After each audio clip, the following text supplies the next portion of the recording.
We are still into Queen Margaret of Denmark's celebration party, 11th of September, where her son, the Danish Crown Prince Frederik, made a speak.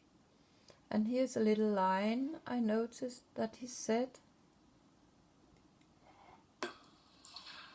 Du har troligt mindet om, at fortiden rummer kimen til forståelsen af nutiden.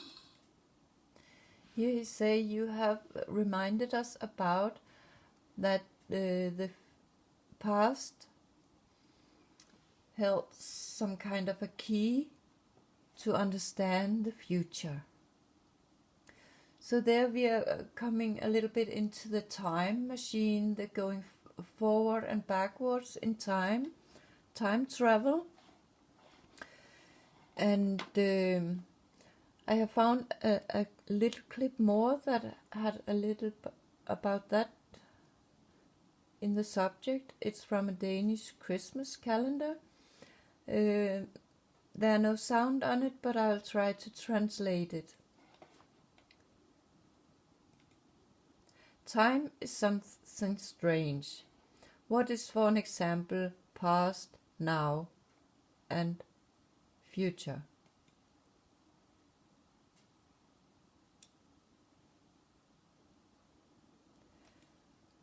The future will in a second be now, and then now will be the past.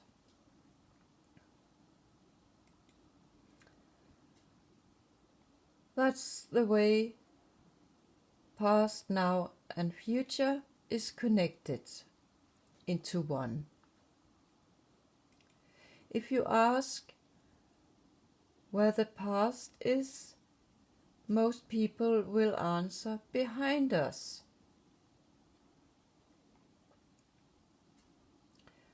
That's not correct. The past is underneath of us. Our forefathers are buried in the ground,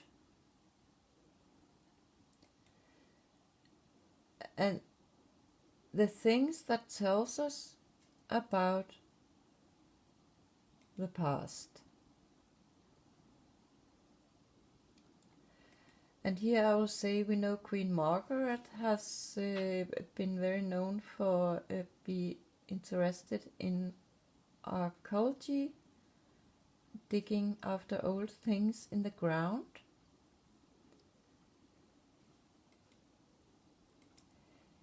If you dig in the ground, you can find some bricks for a puzzle, which can tell us a story.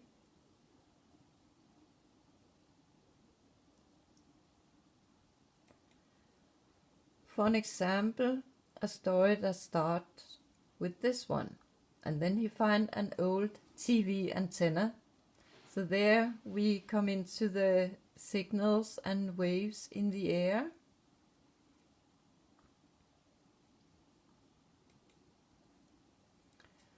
And then the Christmas calendar is starting. And here we see a television. Then Denmark is in the fight against international terrorism. The West leaders are collected on Christiansborg, which is the place where the Danish rulers are working. But it's actually a very fun series. And one thing I want you to see from that series is this person. He's actually playing all the roles in it, I think, and there are many different characters, but it's some kind of fun, and it's very hard in the language. It's tough in the language, but he's called Anders Madsen, and the series is called Christmas on Vesterbro, Jul på Vesterbro. Maybe it's a little difficult to see, but he actually has a gold tooth. And it's about a family relation, and it's very clear it's a family who is at the bottom of society. They are really living life in a wrong way. And you can also say maybe they are not so intelligent, all of them. But gold teeth, I found a little video where somebody was asking to this DR program. You could ask about things and then they would make a little video about it. And here a person asked, why is the dentist not for free? And it sends a clear sign that something with teeth is also something with gold in. But in this video, they talked about, for many years back, the system started to give people help for go to doctors and hospitals, but they didn't give to teeth. It was only the rich people who could get their teeth fixed. And then they show a newspaper article where Hitler was mentioned. And I read the comments, and there were a couple of people who noticed that and was asking, why have they put that in this video about teeth? And that there were good money in something with teeth. So I could have an idea it's because they have done something against our teeth that has brought gold to them ever since. So that's a fine hint to something with the fluoride that was known to be used by this man in the start of the 40s. But there were also this little clip I wasn't talking to Mom. I showed to you the other day, and there at the boys' school we saw he was talking to a lady, and we saw the Danish flag. And I have been thinking maybe the Danish flag could symbolize a special kind of people. And since it's in a school, it could maybe symbolize that this boy has come into the same life school as maybe his mother were. And that about his tooth could have some connection to his mother and how she had been schooled to live life. And I have an idea about that this Denmark could signal something about a group of people, and not only Danish people. And that's because we all know what a mark means. But what does Dan actually mean?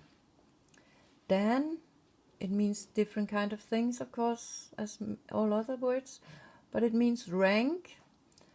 It's a ranking system that has been used in Korea to indicate level of a person's ability within a given system. So that could be a hint to where are a person's place in the hierarchy. And It was originally used at a ghost school during the Edo period. So make it that could be a hint to something with how you are schooled. But it can also mean it has been used in judo, karate, where they have a different kind of degrees, and they are called Dan. And it says in 5 years' time they can become a black belt's second Dan. So there we have the 5, the maybe signaling for money if you have become more wise. And I think the 6th degree is the black belt. But there were also other meanings about it. One tribe of Israel. Dan is a tribe of Israel. So there we are into the Christianity thing. In Hebrew origin, the meaning of Dan is judge.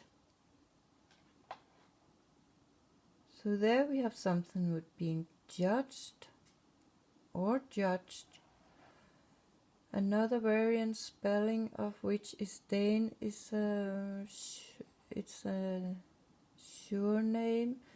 Yeah, actually I know some persons who are named Dan, and funny enough, how funny you think it is, I have had a person who I figured out was looking in my windows, and I got him on cam, and that was actually a person named Dan. Yeah. But something about school. Once where Queen Margaret was interviewed, there was a person who didn't talk the right way to her, so she became a little bit embarrassed, or I'll not say angry, but she corrected him, and she said to him, "I don't think we have gone in the same school."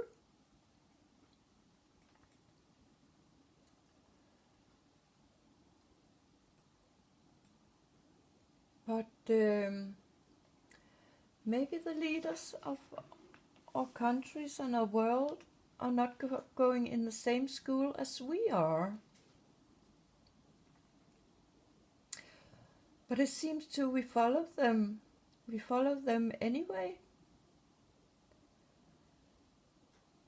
And at this period, they talk a lot about young people who have been used as mold animal, as donkeys for some criminals to whitewash money, that you should be careful not to do something criminal, be tricked into do something you shouldn't do.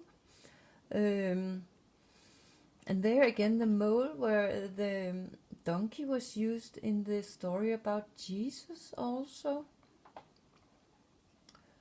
But maybe we should think a little bit more about, is it the right thing we do when we follow the leaders?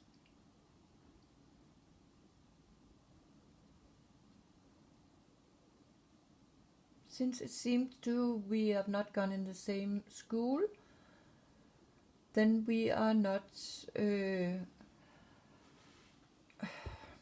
equal.